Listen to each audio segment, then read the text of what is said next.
Halo teman-teman, kembali ke tutorial software PKTS. Kali ini kita akan membahas software SAP 2000. SAP 2000 adalah software yang digunakan untuk melakukan analisis struktur. Software ini memungkinkan pengguna untuk melakukan berbagai macam analisis struktur, baik itu struktur 2 dimensi atau 3 dimensi, dan juga analisis struktur statis tertentu maupun tak tentu. Software ini dibuat oleh GSI dan sifatnya universal sehingga bisa digunakan untuk memodelkan berbagai struktur, baik gedung, jembatan, menara atau tower, dan lain-lain. Di SAP 2000 sendiri, ini adalah tampilan awal sebelum kita memodelkan suatu struktur untuk memberikan pembebanannya. Yang pertama, kita akan diberikan pilihan. Di sini ada pilihan untuk satuan, itu satuannya ada banyak, ada imperial maupun metrik. Biasanya yang kita pakai untuk struktur yang besar itu adalah kilonewton untuk gaya, meter untuk panjang, dan derajat Celcius untuk suhu. Namun teman-teman juga bisa memakai satuan-satuan yang lain. Untuk template-nya sendiri, ini ada banyak, ada blank, grid only, beam, truss 2 dimensi, truss 3 dimensi, dan lain-lain. Ini bisa digunakan tergantung kebutuhan teman-teman. Namun biasanya yang sering digunakan adalah blank atau grid only. Yang pertama kita akan memodelkan dengan template grid only. Ya, di sini ada number of grid lines, grid spacing, dan first grid lines location. Nah, ini number of grid lines ini adalah seberapa banyak kita akan membuat grid. Kalau grid spacing ini adalah jarak setiap grid. Yang selanjutnya ini first grid line location, ini adalah lokasi atau koordinat titik yang pertama atau titik acuan. Oke, kali ini kita akan membuat simple beam dengan bentang atau panjang batang 2 meter dengan tumpuan sendi dan roll, sehingga di sini ada 3 direction-nya, X, Y, dan Z. Nah, karena kita hanya membuat simple beam yang bukan 3D, yaitu 2 dimensi, sehingga untuk yang Y direction ini kita isi dengan 1 ya. Kalau yang Z direction ini juga 1. Lalu untuk yang X direction ini karena ada 2 tumpuan, jadi kita buat 2 grid lines. Untuk grid spacing-nya, ini untuk X direction ini 2 meter ya tadi. Untuk yang Y dan Z ini bisa diabaikan saja. Lalu untuk yang ini juga diisi 0 saja. Lalu klik OK. Nah, di sini akan muncul gridnya seperti ini. Oke, yang selanjutnya kita akan memodelkan struktur dari gambar AutoCAD, lalu akan kita import dari SAP 2000. Di sini saya sudah ada gambar truss 3 dimensi. Untuk menggambar 3 dimensi di AutoCAD sebenarnya caranya cukup mudah. Itu tinggal diseret di bagian ini.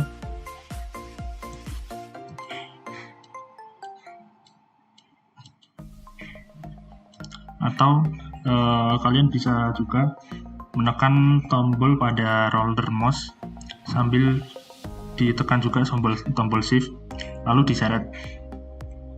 Nah, untuk menggambar garisnya di sini sebenarnya sama dengan menggambar garis biasa di AutoCAD. Namun yang perlu diperhatikan adalah semua garis di sini layernya tidak boleh menggunakan layer 0, karena itu nanti tidak akan terdeteksi SAP 2000. Sehingga kita harus buat layer baru lalu kita menggambar dengan layer baru itu. Yang selanjutnya yang perlu diperhatikan lagi adalah orientasi gambar. Di sini di pojok kiri bawah kan ada sumbu X, Y, Z. Dan ini gambar kita kan mengarah ke atasnya itu ke sumbu Z, sehingga itu nanti perlu diingat-ingat di sini sumbu Z, karena di SAP-nya nanti ada inputnya. Setelah semua selesai, lalu ini bisa disimpan. Untuk formatnya adalah DXF ya.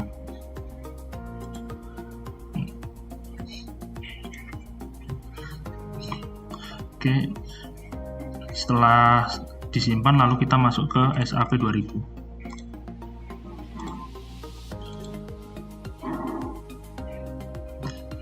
Dari template tadi kita pilih yang blank, lalu kita import.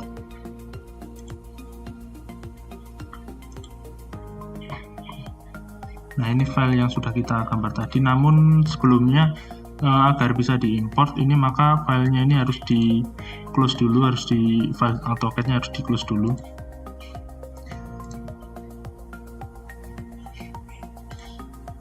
Lalu kita pilih. Nah, ini tadi yang sudah kita catat tadi, global up direction-nya itu ada di sumbu Z. Lalu unitnya sudah sesuai dengan yang kita inginkan. Oke. Nah, di sini untuk layer yang digunakan, karena kita hanya memodelkan untuk frames-nya saja, jadi yang tadi untuk frames-nya saja, kita pilih di frame saja ini. Lalu kita pilih layer yang kita inginkan, yang kita buat tadi. Lalu tekan OK. Nah, di sini sudah bisa muncul truss 3 dimensinya. Untuk cara lain, untuk menggunakan template yang blank tadi, mungkin bisa dipilih blank, lalu diklik kanan, edit grid data. Lalu di sini kita bisa mengedit jumlah grid dan juga koordinatnya. Lalu juga bisa kita namai juga di sini. Bisa ditambah-tambah juga.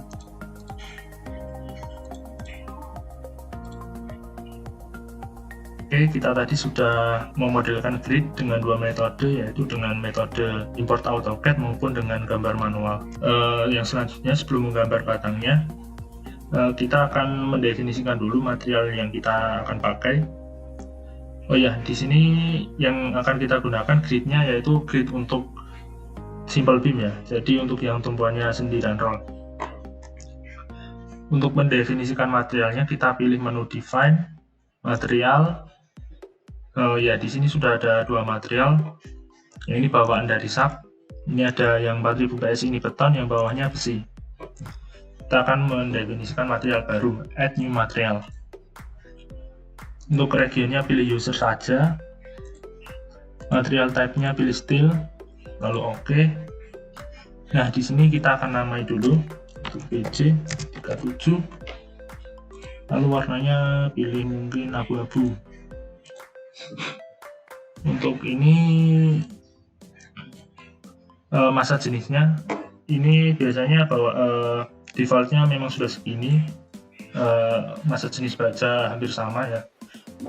Dan juga ini yang selanjutnya modulis elastisitasnya sekitar 200.000 MPa, ini juga sudah mendekati.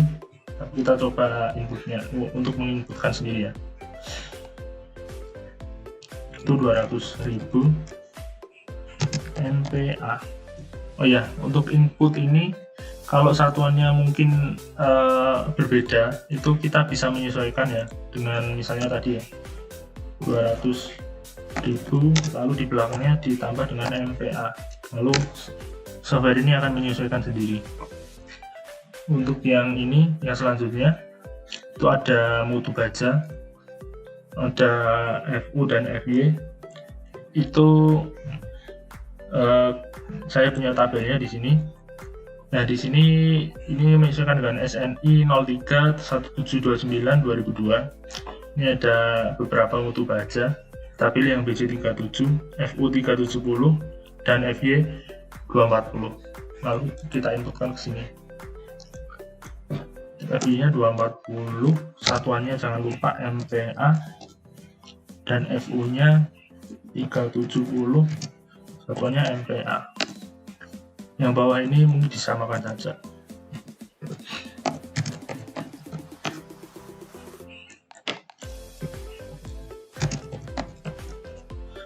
Lalu klik OK. Nah, di sini kita sudah punya 3 material. Oke, kita tadi sudah punya materialnya. Sekarang kita akan mendefinisikan bentuknya ya, untuk profilnya. Itu kita pilih tadi di menu define, lalu section properties, frame section. Lalu di sini belum ada frame property-nya belum ada, sehingga kita pilih add new property. Di sini kita pilih untuk yang steel saja. Ini ada profilnya, ada banyak, kita pilih UEF. Nah, kita akan pakai IWF-nya yaitu yang H-beam ya. H-beam ukurannya 200 x 200. Ini data ini bisa diperoleh dari katalog. Di ukurannya sama, namanya kita masukkan dulu. Ini H-beam 200 x 200. Lalu ini ada dimensinya ya. Jadi untuk dimensinya 200 x 200 berarti 200 mili x 200 mili. Untuk outside height-nya itu yang tingginya ini 200 mili. Lalu top flank width ini lebar untuk yang sayap atas yaitu juga sama 200 mm. Lalu untuk bottom flank width atau lebar sayap bawah itu juga 200 mm. Lalu untuk ketebalannya kita ambil tadi untuk yang T1 atau tebal badan itu ada 8 mili. Untuk yang tebal sayapnya ada 12 mili. Untuk yang R dan lain-lain ini bisa diabaikan. Untuk yang ini nanti bisa dihitung pakai SAP juga. Nah, di sini ketebalan sayap atas tadi 12 mm. Ini ketebalan badan 8 mm. Ini ketebalan sayap bawah juga 12 mm. Nah, setelah menginputkan dimensinya, jangan lupa untuk materialnya diubah sesuai dengan yang sudah kita definisikan, yaitu BJ37. Oke, lalu klik OK. Nah, ini kita sudah punya material, sudah punya frame sectionnya. Oke, kita tadi sudah mendefinisikan profilnya. Sekarang kita akan mendefinisikan bebannya. Pilih menu Define, lalu Load Patterns. Di sini akan ada menu, ada tipe beban, yaitu ada beban dead, live, roof live, dan lain-lain. Ini dead ini yaitu beban mati ya artinya. Kalau live ini beban hidup. Kalau ingin mendefinisikan beban hidup, ini kita kasih nama dulu beban hidup. Lalu pilih type-nya live, lalu add new load pattern. Yang dead ini mungkin ini ada self weight multiplier. Ini kalau angkanya 1 artinya dia itu nanti diperhitungkan beratnya sendiri. Kalau 0 berarti tidak diperhitungkan. Oke. Ya, jadi setelah definisinya kita tadi sudah punya materialnya, sudah punya profilnya, dan juga sudah punya bebannya. Sekarang kita akan menggambar batangnya.